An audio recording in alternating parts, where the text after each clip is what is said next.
자, 오늘 함께 은혜 나실 말씀입니다. 마태복음 21장 10절부터 17절까지 있는 말씀입니다. 신약성경 35페이지에 있습니다. 마태복음 21장 10절부터 17절입니다.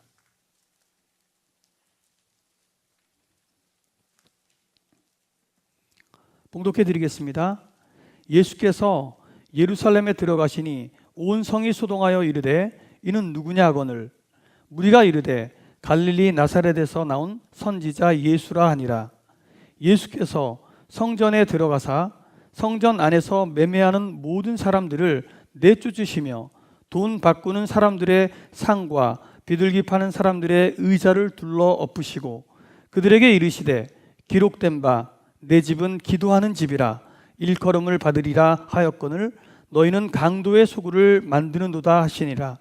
맹인과 저는 자들이 성전에서 예수께 나아오매 고쳐주시니 대제사장들과 서기관들이 예수께서 하시는 이상한 일과 또 성전에서 소리질러 호산나 다윗의 자손이여 하는 어린이들을 보고 노하여 예수께 말하되 그들이 하는 말을 듣느냐.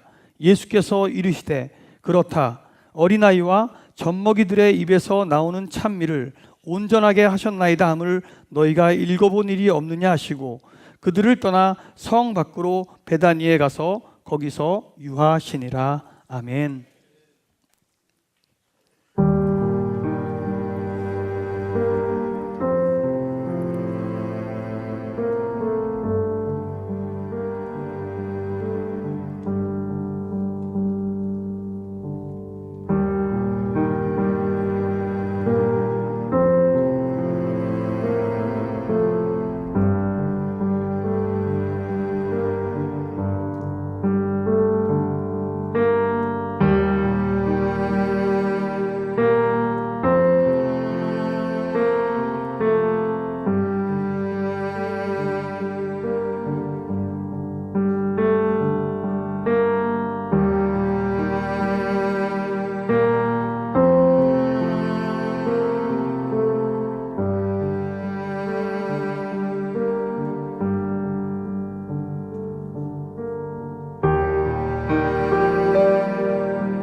잠시 기도하겠습니다. 우리의 죄를 대속하시기 위해서 십자가에 피 흘려 죽으신 주님, 주님이 우리를 향해 달려오시는 그 모습 앞에 우리의 마음을 열고 두 팔을 벌려 주님을 맞이합니다. 왕이시여, 내 삶의 주인이시여, 오셔서 우리를 다스려 주옵소서. 호산나 다윗의 자손, 구주 중에 구주 주님을 맞이합니다. 예수님의 이름으로 기도드렸습니다. 미국 테네시주에는 음주운전자들을 위한 재밌는 법이 하나 있습니다. 음주운전을 하다가 적발이 되면 3일 동안 노동으로 벌을 대신하게 되는데, 이런 주황색 조끼 뒤에 4인치 크기로 큰 글씨로 I am a drunk driver, 나는 음주운전자입니다 라고 하는 큰 글씨가 써져 있는 이 옷을 입고 프리웨이, 그러니까 도로변에 있는 쓰레기 청소를 하루에 8시간씩 3일 동안을 하게 됩니다. 그 과정에서 사람들은 자기가 평소에는 그렇게 대수롭지 않게 생각했던 그 음주운전이라는 죄가 얼마나 무서운지, 타인에게 큰 해를 줄 수 있는지를 깨달아가면서 부끄러움 속에서 자신의 벌을 받게 되는 거죠. 생각해보면 좀 잔인해 보이는 것 같기도 하지만, 그러나 좀처럼 이런 방법이 아니고서는 자신의 죄를 깨달을 수 없는 인간들에게 어떻게 보면 굉장히 지혜로운 형벌이다라는 생각을 갖지 않을 수가 없습니다. 그런데 여러분, 이 음주운전은 3일만 버텨내면 되거든요. 내가 노력하고 내가 부끄러움을 감수하면 3일 후에는 이 조끼를 그냥 벗어 던지면 끝납니다. 그런데 정말 문제는 우리가 입고 있는 눈에 보이지 않는 조끼입니다. 여전히 우리 안에 도사리고 있는 죄의 죄목이 적혀 있는 조끼. 어린 시절 혹은 철없던 시절, 예수님을 알지 못했을 때에 저지른 죄에 대한 자책과 죄책감으로 입고 평생을 살아가야 하는 조끼. 문제는 그것이 무엇이든지 테네시주의 I am a drunk driver라고 하는 그 조끼처럼 우리가 애쓰고 수고하고 노력하면 벗을 수 있는 것이 아니라는 겁니다.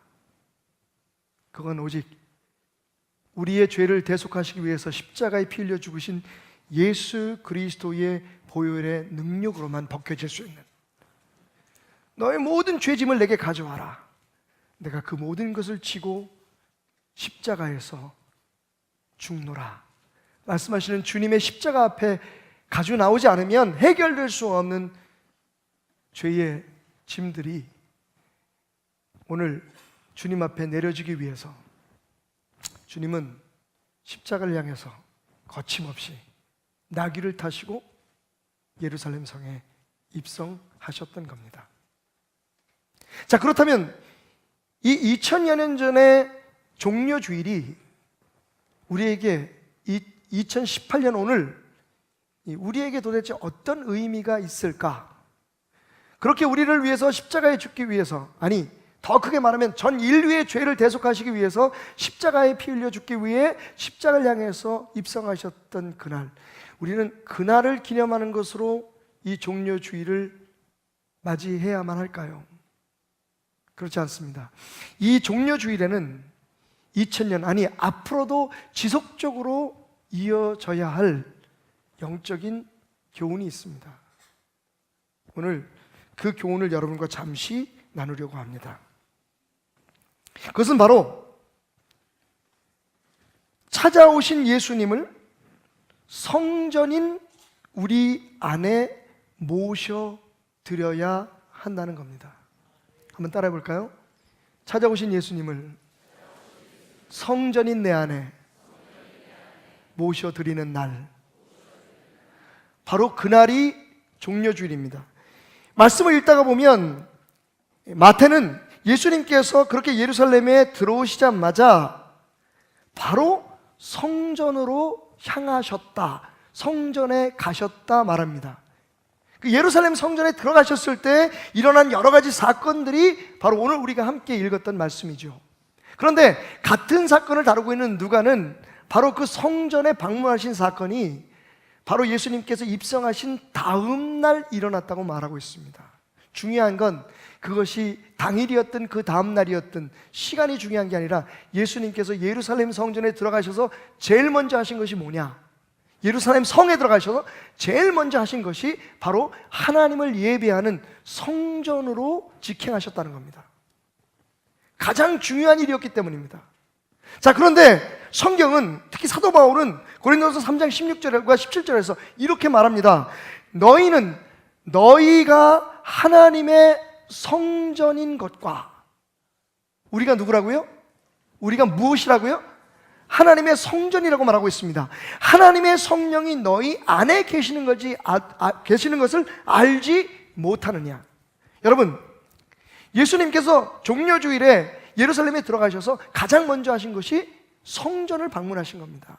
거기서 할 일이 있었기 때문이죠. 그런데 성경은 저와 여러분이 성전이라고 말합니다.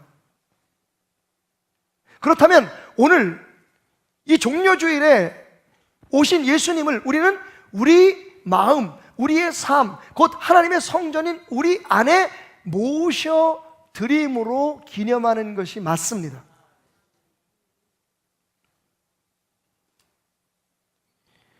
사도 요한은 요한계시록 3장 20절에 내가 문 앞에 서서 두드리노니 내 음성을 듣고 문을 열면 내가 그 안에 들어가게. 주님은 지금 우리 마음 앞에 와 계십니다.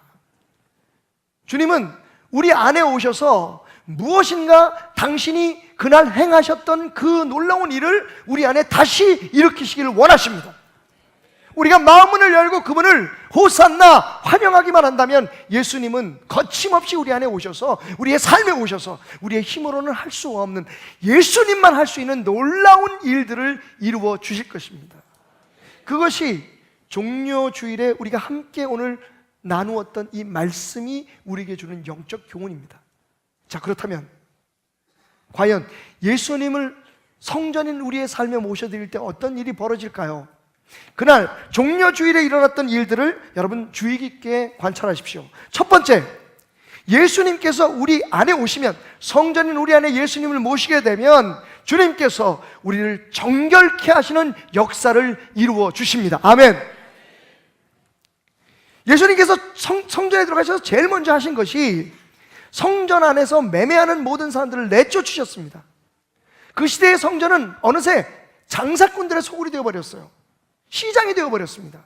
하나님을 예배하는 것, 예수님의 말씀을 그대로 인용하자면 기도하는 집, 하나님을 예배하는 집이 장사를 하는 사람들, 삶의 이익을 얻고 수익을 얻으려고 하는 욕심 가득한 사람들의 장사판이 되어버렸다는 겁니다. 예수님께서 이렇게 진노하신 적이 없습니다. 예수님께서 이렇게 화를 내시며 행동하신 적이 없습니다. 그들을 다 내쫓으셨습니다. 그리고 그들의 좌판을, 그들의 상을 뒤집어 엎으셨습니다. 뿐만 아니라 거기에는 환전을 해주는, 돈을 바꿔주는 사람들이 있었는데 그 사람들의 돈바구니를 뒤집어 엎으셨습니다.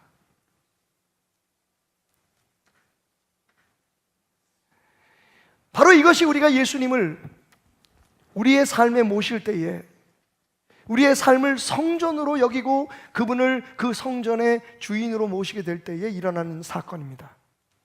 말씀드렸듯이 우리는 우리의 힘으로 해결할 수 없는 많은 죄목들과 죄책감이라고 하는 제목들이 기록되어 있는 조끼를 입고 삽니다.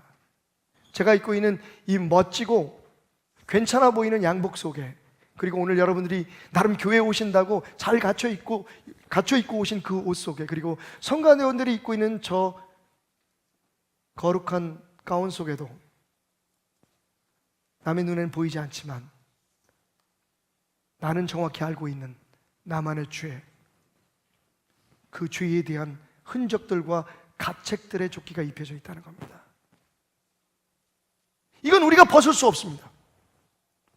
우리 안에 탐심, 우리 안에 욕심, 남을 미워하고 시기하는 것들, 거역하고 원망하는 것들, 남의 것을 탐내고 남이 잘 되는 것을 배합하는 일들, 여러분, 이 모든 것들이 우리가 입고 있는 조끼입니다. 주님은 그것을 해결해 주시기 위해서 오셨습니다.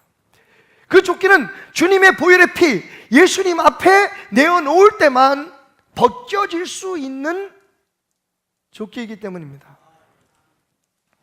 많이 애써봤습니다, 여러분. 그러셨죠? 철 없을 때 저지른 일이니까, 내가 몰랐을 때 했으니까, 그때는 그럴 수밖에 없었으니까. 여러분, 쉽게 그 기억들을 내려놓을 수 있던가요? 그 일들로 말미암아 지금 우리가 지고 있는 마음의 그 부담과 우리를 끝없이 따라다니는 그 죄책감을 여러분 쉽게 떨쳐버릴 수 있던가요? 여전히 아직도 우리에게 남아있어서 우리를 괴롭히는 그 죄의 흔적과 죄의 영향력들을 쉽게 뿌리칠 수 있던가요? 주님께서 말씀하십니다. 그러나 나는 할 수 있다. 내가 그것을 위해서 이 땅에 왔다. 십자가의 피 흘림으로 너희의 모든 죄를 낱낱이 하나도 빠짐없이 내가 대신 지었노라, 해결하였노라.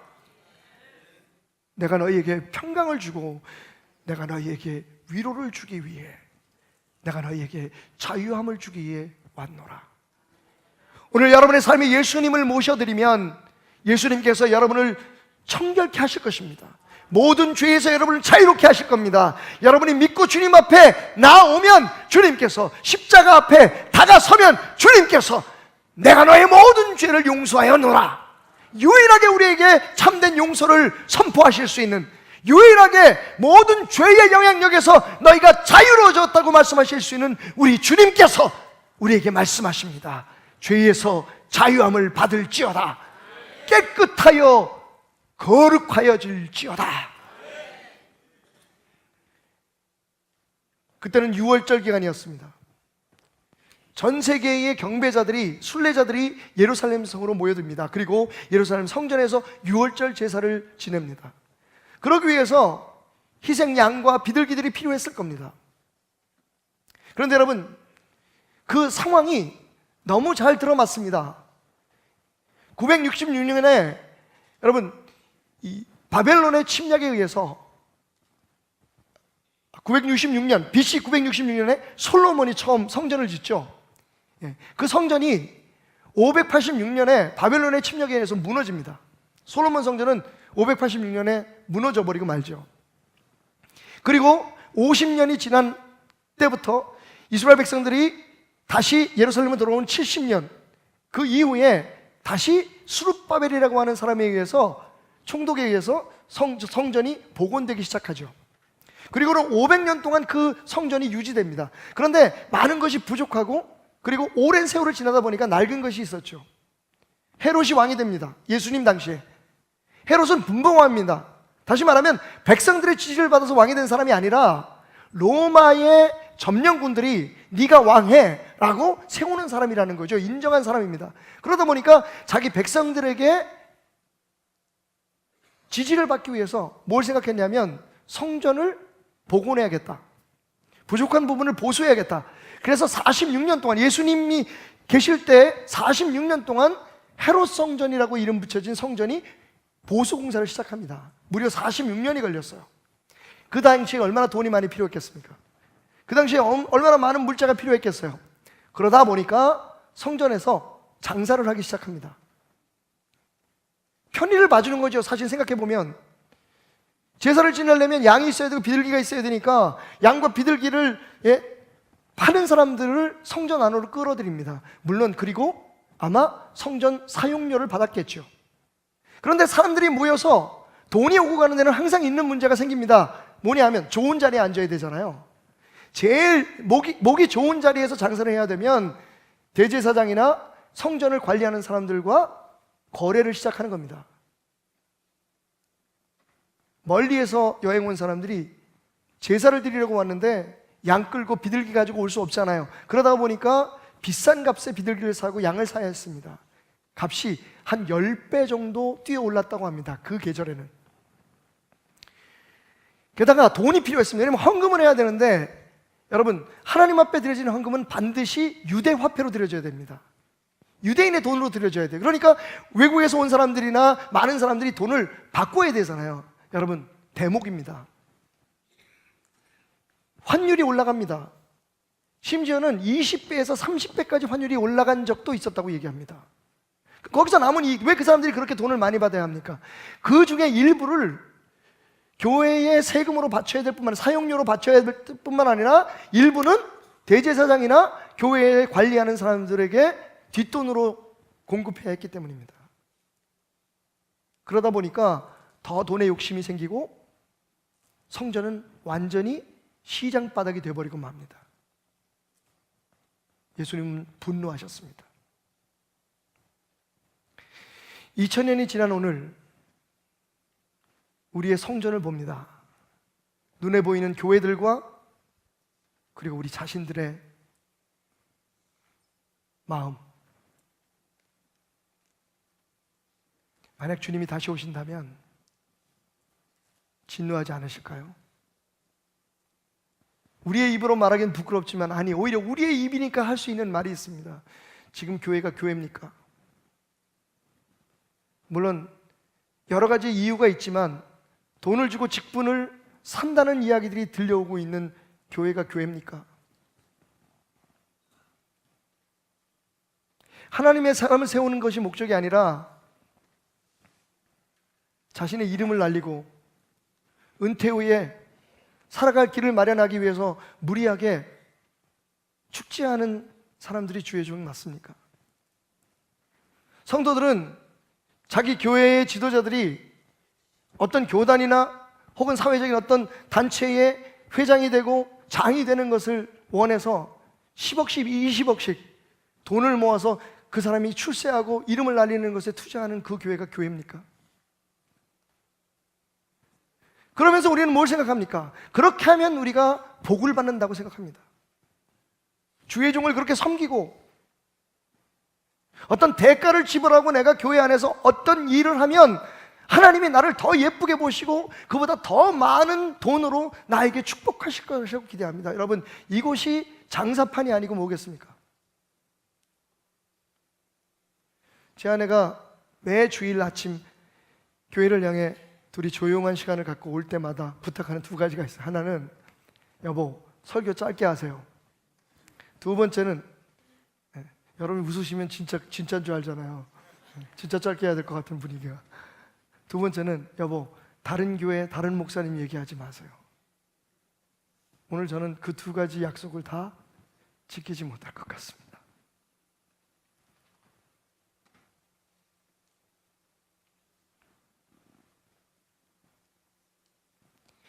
교회 안에 소소한 일들, 예배 시에 일어나는 자그마한 일들에 대해서 막 성도들이 열을 내고 화를 냅니다.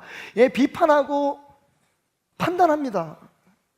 근데 정말 바뀌어야 될, 이 땅에 정말 교회 안에서 바뀌어야 될 문화에 대해서, 정말 바뀌어야 되고 몰아내야 될 거에 관해서 우리는 얘기하지 않습니다.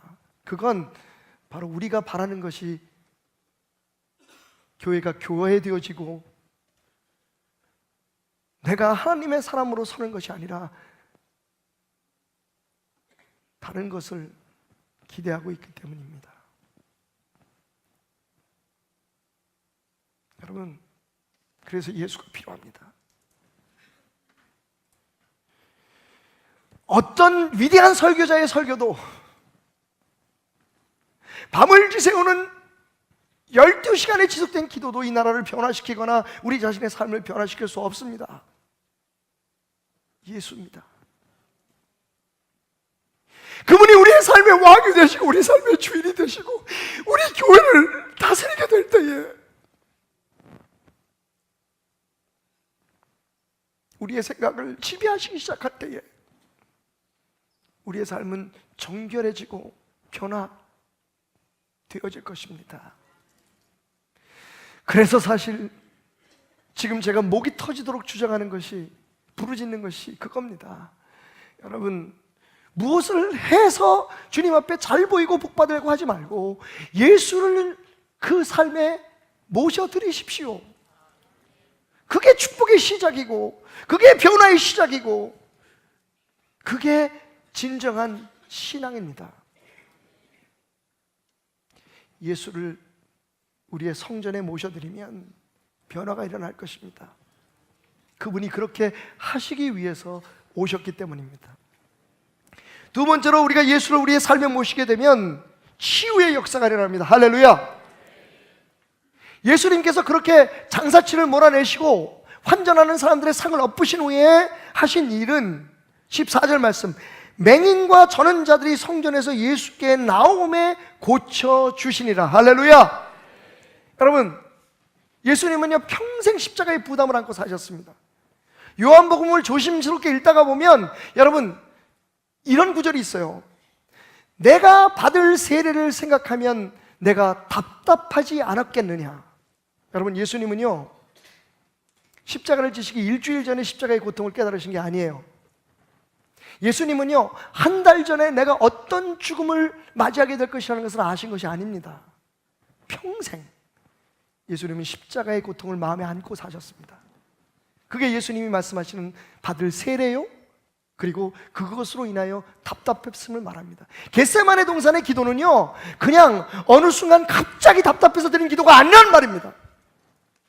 예수님은 우리의 죄를 깨끗이 하시고 우리에게 예수님이 오신 그 목적인 평화와 안식을 주시기 위해서 무엇을 해야 할지를 정확히 알고 계셨고, 그것이 엄청난 고통을 갖고 온다는 것도 알고 계셨습니다.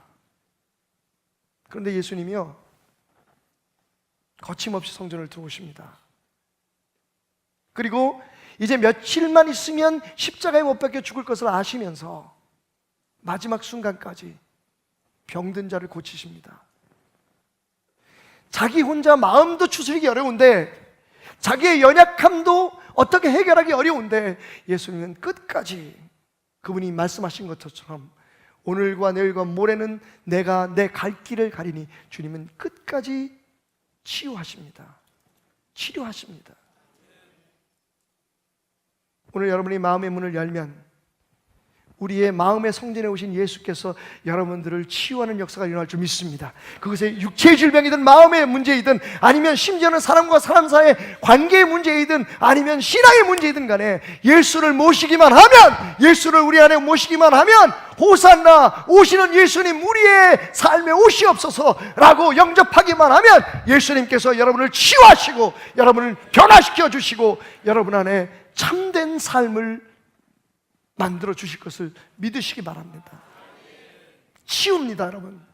그냥 단순한 큐어가 아니라 힐링입니다. 토니 캄폴로라고 하는 목사님이 이런 간증하시는 걸 들었습니다. 어느 날 한 교회 성도에게, 여성 성도에게 전화가 온 거예요.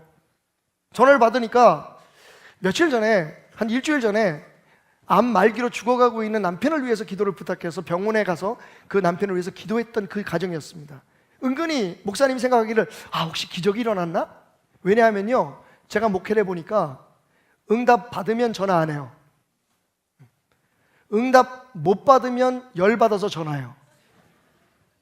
목사님 기도했는데 왜 그 응답 없어요? 그런데 가끔 기도의 응답에 대해서 전화하시는 분이 계십니다. 굉장히 반갑고 행복하죠. 토니 캄폴로 목사님이 기대를 가지고 전화를 받았어요. 예, 기억합니다. 남편이 어떻게 되셨나요? 그랬더니 그 부인이 이렇게 말합니다. 남편은 3일 전에 죽었습니다. 그 순간 갑자기 기대가 불안함으로 바뀝니다. 아니, 목사라는 사람이 기도해 주는데 왜 남편이 죽었어? 하나님이 살아계시면 왜 이런 일이 있어? 라고 얘기할까 봐 긴장하고 있는데 부인이 한참 말을 잊지 못하다가 이렇게 말을 하는 겁니다. 목사님 감사합니다. 휴, 뭐가요 부인? 남편이 돌아가셨다면서요? 맞습니다. 하나님은 제 남편을 치료해 주지 않으셨습니다. God didn't cure my husband's disease. 캔서를, 암을 치료해 주지는 않으셨습니다. 하지만 God healed my husband's life. 하나님은 내 남편의 삶을 치유해 주셨습니다. 암이 걸리면서 남편은 굉장히 난폭했고 끝까지 예수님을 영접하는 것을 거부했습니다. 욕을 하고 가족들에게 원망을 했습니다. 그리고 그가 살아왔던 모든 삶을 저주했습니다. 그런데 목사님이 오셔서 기도를 하고 가신 후에 제 남편이 천사처럼 변했습니다.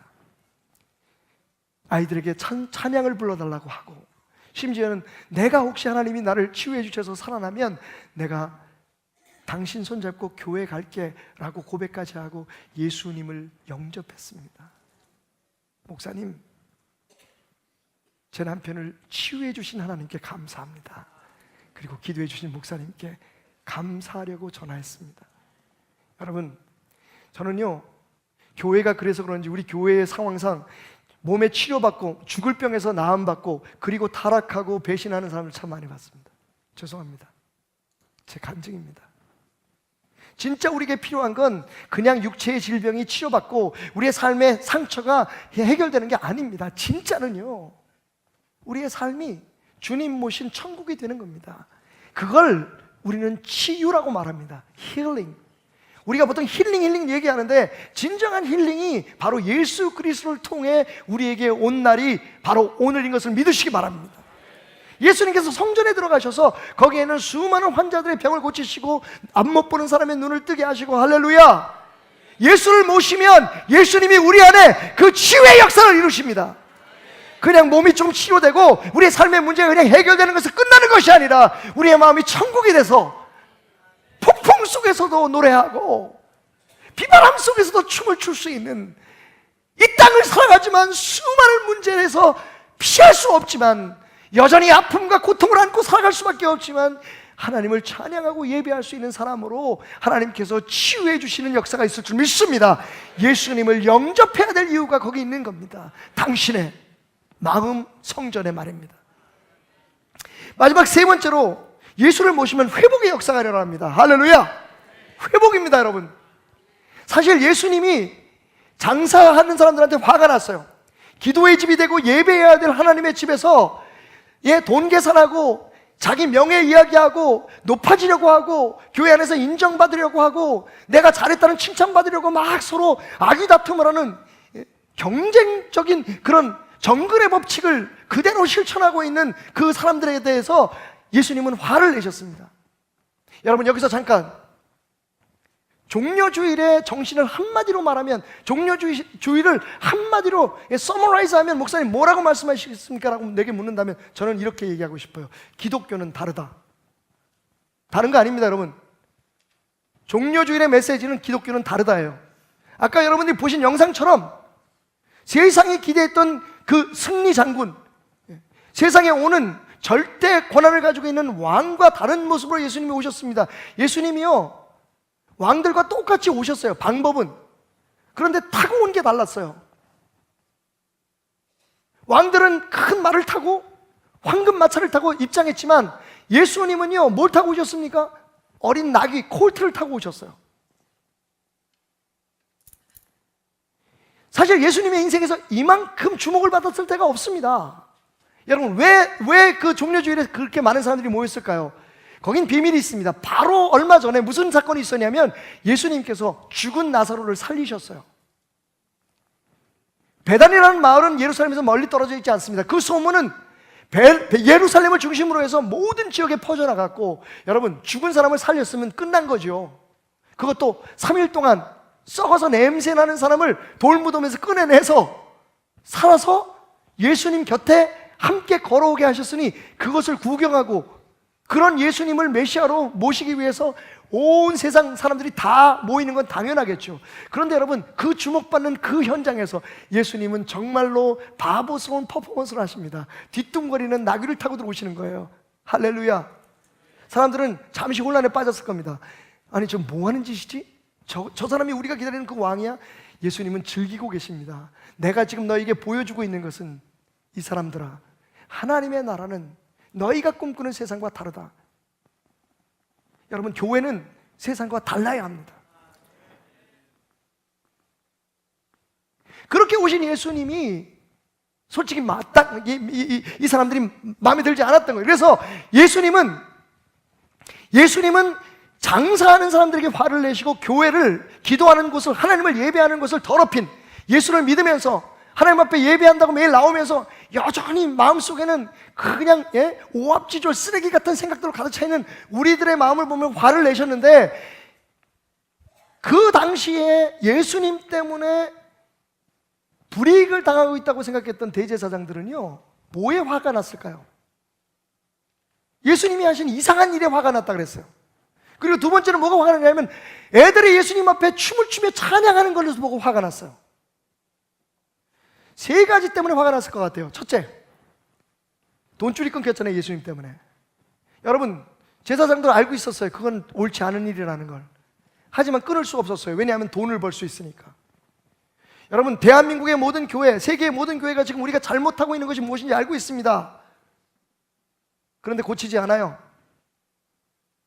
교회가 잘못되고 하나님의 집이 무엇으로 사용되든 여러분, 나만 편하고 나만 돈 벌면 되는 거예요. 제사장들도 알고 있었습니다. 그런데 자신들이 알고 있는 것을 예수님이 가차없이 지적하신 겁니다. 기분이 나빴습니다. 많은 사람들이요, 누가 진짜 뭘 잘못해서 화가 나는 게 아니라 내가 잘못하고 있는 것을 정확히 지적하기 때문에 화가 날 때가 많아요. 너 잘났어 그래. 두 번째는 자신들이 고치지 못했던 병자들을 예수님이 고쳐주시는 것에 대해서 질투가 났을 겁니다. 왜냐하면 사람들은 그동안 그렇게 성전을 위해서 애쓰고 수고하고 봉사하고 헌신했던 자기들을 기억하는 것이 아니라 바로 예수를 기억하게 될 것이기 때문입니다. 세 번째는 아이들이었습니다. 아이들이 그 모습 보면 너무 순수했어요. 여러분, 어른들은요, 겁이 나서 춤도 못 췄어요. 예수가 하는 게 통쾌했을 겁니다, 아마. 그 시대에 유대인들은요, 예수님이 상을 얻고 그 엄청난 환율을 이익을 취득하는 그 환율업자들, 그 사람들을 뒤집어 엎고 책망을 하고 여기가 하나님의 집인 것을 모르냐고 외칠 때에 아마 서민들, 가난한 예배자들은 너무 행복했을 거예요. 그런데 여러분, 성경은 그 사람들이 춤을 추고 예배했다는 말을 하나도 기록하고 있지 않습니다. 그냥 철없는 아이들, 순수한 아이들만 펄쩍펄쩍 뛰면서 눈앞에 일어나는 기적으로 말미암아 예수님의 그 아름다운 행위들로 말미암아 춤을 추고 노래했다고 말합니다.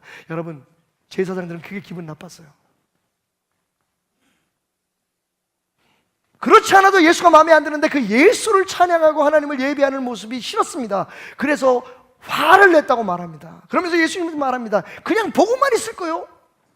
그때 예수님께서 하십니다. 이렇게 말씀하십니다. 시편 8편 2절에 나온 말씀으로 이렇게 말씀하십니다. 어린아이와 젖먹이의 입을 통해서 하나님을 예배하고 찬양함을 완전케 하실 것이다. 할렐루야. 여러분, 예수님은요, 장사하는 현장으로 변했던 성전을 기도하는 집으로 되돌려 놓으셨습니다. 인간의 욕심과 경쟁으로 가득 찼던 그곳을 하나님을 예배하는 곳으로 바꿔 놓으셨습니다. 그리고 무엇보다도 어린아이처럼 순수한 예배로 하나님을 예배하는 것이 무엇인지를 정확하게 돌려놓으셨습니다.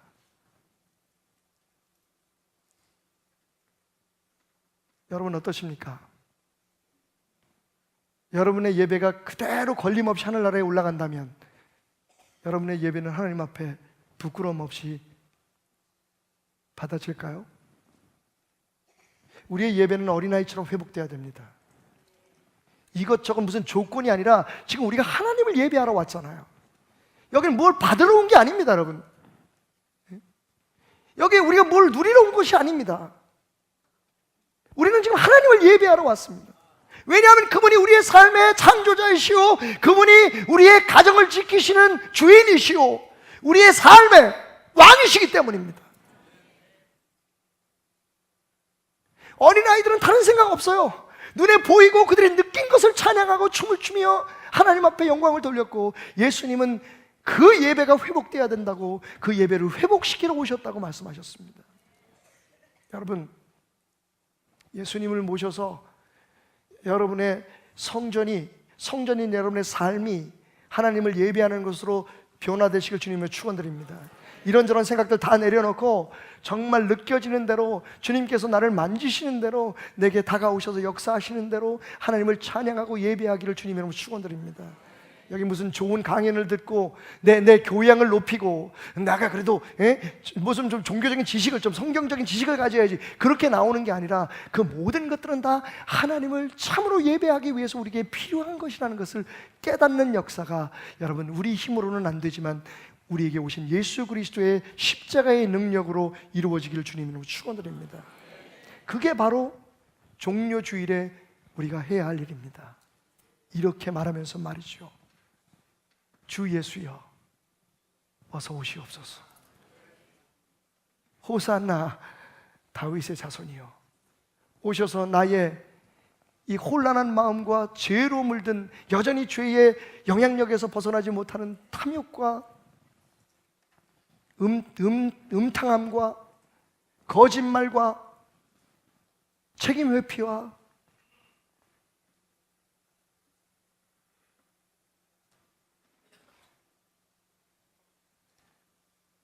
남을 시기하고 질투하는 이 모든 것에서 나를 정결케 하소서. 그리고 나를 치유하소서. 내 육체의 질병과 내 삶의 문제뿐만 아니라 내 마음을 치유하셔서 내 마음이 천국되게 하소서. 그리고 그 안에서 주님을 예배할 수 있게 회복시켜 주옵소서.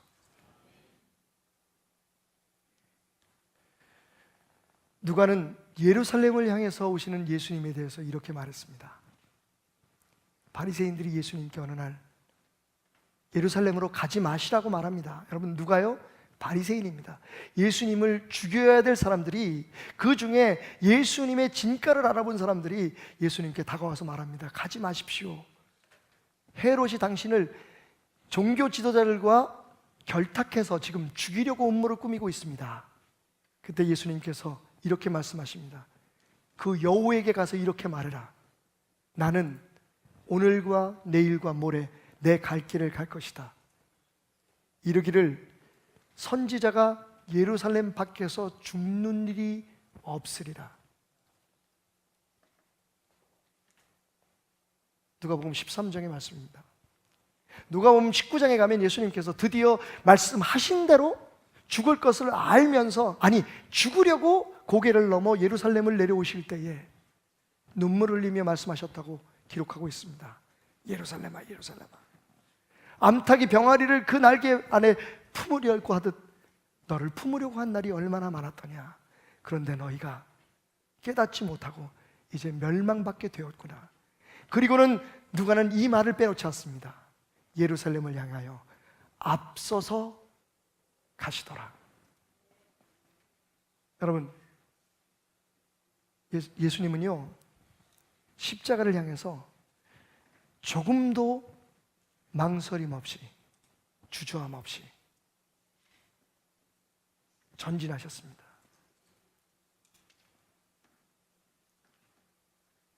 그분의 그 사랑, 그분의 그 마음을 방해할 수 있는 건 아무것도 없었습니다. 2018년 종료주일에 주님은 오늘 여러분을 향해 그렇게 다가오십니다. 내가 내 사람들을 변화시키고 내 사람들을 치유하고 내 사람들을 구원하는 일을 막을 수 있는 것은 아무것도 없다. 한 가지, 스스로 마음 문을 열지 않는 것 이외에는 아무것도 너희를 향해 돌진하는 내 사랑을 막을 것이 없으리라. 오늘 마음 문을 여시고 원래 그분이 계셔야 할 그곳에, 여러분의 삶의 성전에 예수님을 모셔드리는 여러분이 되시기를 주님의 이름으로 축원합니다. 이렇게 찬양하면서 주님을 우리의 삶에 모시겠습니다. 오직 주의 은혜로 지금 여기 서 있네. 한없는 경배, 한없는 찬양, 내 영혼 예배드리네.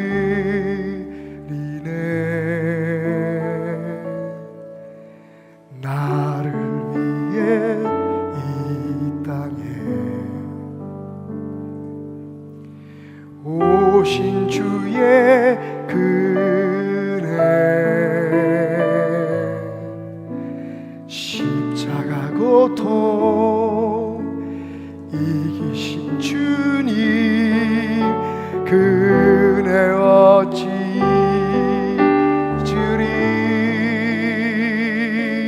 주네 날 채우시네. 주네 보게 하시네. 살아가는 동안 은혜로만 살리 십자가를.